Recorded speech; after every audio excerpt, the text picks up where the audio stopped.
Mr. James Foster, you'll have to come with us. For you to complete your transformation. This is just a little game. But I can take some blood.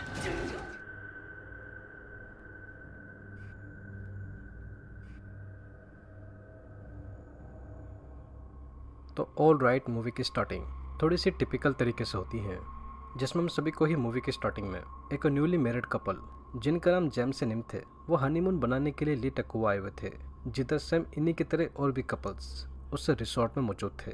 तो resort पाते ही उसके कुछ ही देर बाद James उसकी मुलाकात गेबी and eleven नाम के एक कपल से होती है, जो कि वो जेम्स को देखते ही उससे काफ़ी ज़्यादा इंस्पायर थे। बिकॉज जेम्स ऐसे, अगर आप सभी को ना पता हो तो, एक नोवेलिस्ट था जो अक्सर बुक्स वगैरह लिखता था। तो बस ठीक सामने ही खड़ा गेबी एंड एल्बन नाम का वो कपल, जिन्होंने जेम्स की कोई बुक वगैरह पढ़ी थी। जेम्स को अपने साथ इंसिस्ट करते हुए एक रोड ट्रिप पर चलने के लिए कहते हैं, जो कि जेम्स नेम वो चाहकर भी इस कपल को मना नहीं कर पाते। एंड बस अब ठीक इधर से ही ये मूवी एक बहुत ही बड़े लफड़े की तरफ जाने वाली है। Infinity pool. क्या तुमने अभी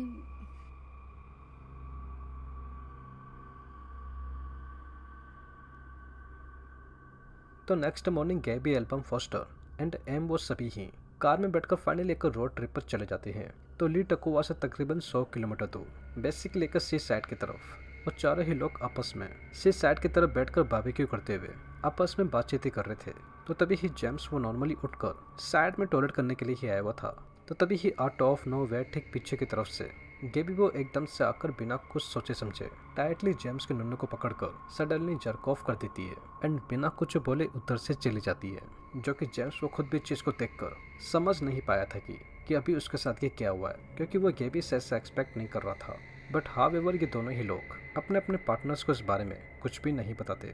तो मीनवाइल अब जैसे तैसे रात होती ही जेम्स और बाकी वो सभी ही लोग अपनी इस रोड ट्रिप को खत्म कर फिर से रिसोर्ट की तरफ ही जा रहे थे। तो जेम्स वो कार ड्राइव करते हुए अनजाने में एक आदमी को टक्कर मार देता है, जो कि उसके मौके पे ही इससे एक्सीडेंट के दौरान मौत हो जाती है। तो हाउएवर इस अनएक्सपेक्टेड सीन को देखते हुए गेबी वो तुरंत इन चारों को ही कार के अंदर बैठकर इमीडिएटली रिसोर्ट की तरफ चलने के लिए कहती है, क्योंकि इन चारों के ही अलावा यहाँ पर कोई था नहीं जिन्होंने इस एक्सीडेंट को होते हुए देखा था। तो फिर कोई भी इनको पकड़ नहीं पाता।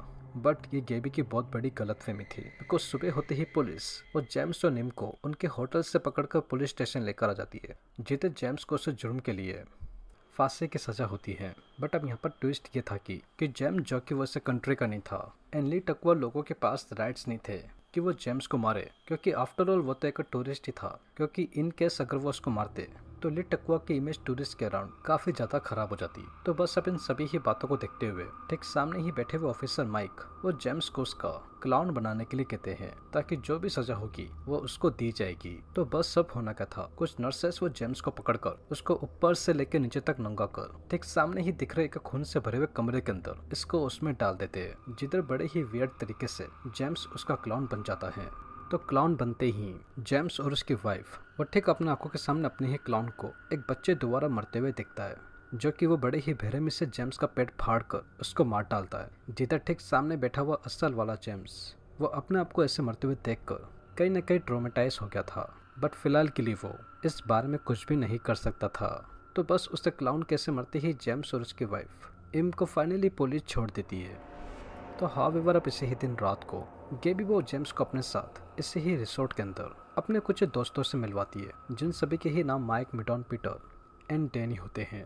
ये सभी ही लोग आपस में ड्रिंक वगैरह पीते हुए पार्टी वगैरह कर रहे थे। तो तभी ही गेबी के थ्रू इन सभी को ही पता चलता है कि जेम्स ने भी कुछ ही दिन पहले, जैसा कि हम सभी ने देखा था, एक आदमी को कार ठोक के जान से मार दिया था। बट फिर भी ये अभी भी जिंदा था। अब वो कैसे, तो आप सभी को पता ही है। तो बस सब एग्जैक्टली इसी ही चीज को देखते हुए गेबी और बाकी के सभी ही लोग जस्ट फॉर फन इस आइलैंड के अंदर कुछ सीरियस क्राइम करने का डिसाइड करते हैं, जिसमें ये सभी ही लोग मिलकर एक घर के अंदर घुसकर एक कपल को होस्टेज बनाकर उनके हाथ पर बांधते हुए बड़े ही बेरहमी से सर के पीछे गन से शूट करके उनके भेजे को ही फाड़कर मार डालते हैं। तो अब ऑब्वियस से ही बात है कि होना क्या था, पुलिस उन सभी ही लोगों को पकड़कर मौत की सजा देती है। बट अब जैसा कि मैंने आप सभी को बताया कि राइट्स न होने के कारण पुलिस को उन सभी के ही क्लाउन्स बनाने पड़ते हैं। वेल अब यहाँ पर चौंका देने वाली बात ये थी कि ये सभी ही लोग उस क्लाउन वाली चीज से इतना ज्यादा फैसिनेट हो गए थे कि कि जेम्स और बाकियों को अपने आप को ही बुरी तरह गले करते हुए ठीक अपने सामने एक अलग ही काइंड ऑफ प्लेजर आ रहा था, जो कि सही में काफ़ी चौंका देने वाली बात थी। क्योंकि देखते ही देखते ये क्लाउन वाली चीज़ कब जेम्स और बाकियों के लिए एक डार्क फैंटेसी में बदल जाएगी जो आपने कभी सोचा भी ना होगा। क्योंकि उन सभी के ही पनिशमेंट के बाद जेम्स और बाकी वो सभी ही लोग आपस में इकट्ठा होकर एक कमरे के अंदर बहुत ही वियर्ड एंड डिस्टर्बिंग तरीके से आपस में एक दूसरे के साथ इंटीमेट हो रहे थे, जो कि सही में देखने में ही काफ़ी अनसेटलिंग था। क्योंकि अब धीरे धीरे जेम्स के ऊपर इस क्लाउन वाली चीज़ का इम्पैक्ट पड़ना उसके माइंड पे स्टार्ट हो गया था, जिसमें वो इंसानों की तरह बिहेव ना करके बल्कि किसी कुत्ते की तरह बिहेव करने लग गया था। क्योंकि अब हद तो तब पार हो गई थी कि वो सभी ही लोग मिलकर जेम्स को अपने काबू में कर घुटनों के बल बैठे एक लाल कपड़े से चेहरे ढके हुए आदमी को बड़े ही बेरहमी से मारने के लिए कहते हैं। तो जिधर जेम्स वो बिना कुछ सोचे समझे उस आदमी को कांच की बोतल से सर पे मार बुरी तरीके से जख्मी कर उसके ऊपर ही मूतने लग जाता है। जिधर वो ठीक सामने खड़े वो क्रीपी से लोग भी उसे जख्मी हुए आदमी के ऊपर मूत रहे थे। बट अब यहाँ पर चौंका देने वाली चीज़ ये थी कि जैसे ही गेबी वो उस आदमी के ऊपर से कपड़ा हटाती है तो वो और कोई नहीं बल्कि शॉकिंगली जेम्स का क्लाउन ही निकलता है, जिसको देखते ही उसके होश उड़ जाते हैं। क्योंकि जैसे कि मैंने आप सभी को बताया कि ये क्लाउन वाली चीज़ जेम्स को छोड़कर इन सभी ही लोगों के लिए एक काइंड ऑफ फैंटेसी बन चुकी थी, जिसमें उनको अपने आप को इस तरीके से टॉर्चर होते हुए देखने में काफ़ी ज़्यादा मज़ा आता था, जो कि सही में काफ़ी अजीब बात थी।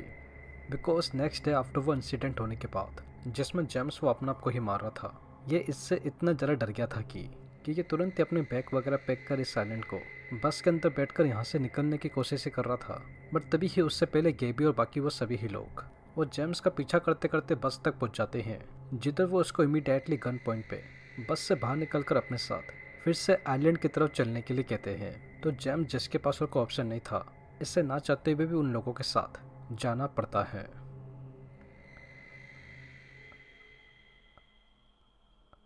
तो बस अब फाइनली इस मूवी के एंडिंग में गेबी एल्बम में बाकी वो सभी ही लोग वो जेम्स को चारों तरफ से घेरकर उसके हाथ में चक्कू दे एक कुत्ते को जान से मारने के लिए कहते हैं, जो कि वो कुत्ता कोई आम कुत्ता ना होकर बल्कि सरप्राइजली जेम्स ही होता है, यानी कि उसका क्लाउन।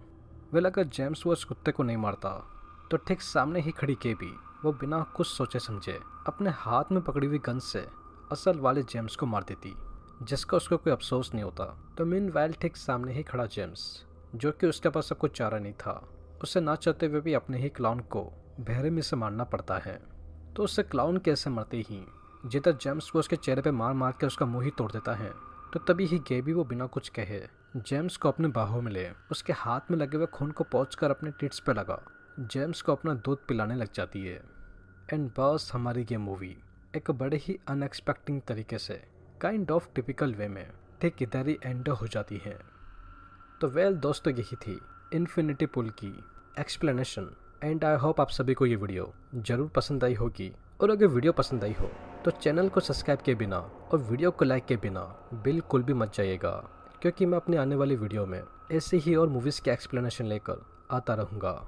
तो तब तक के लिए take care and peace out.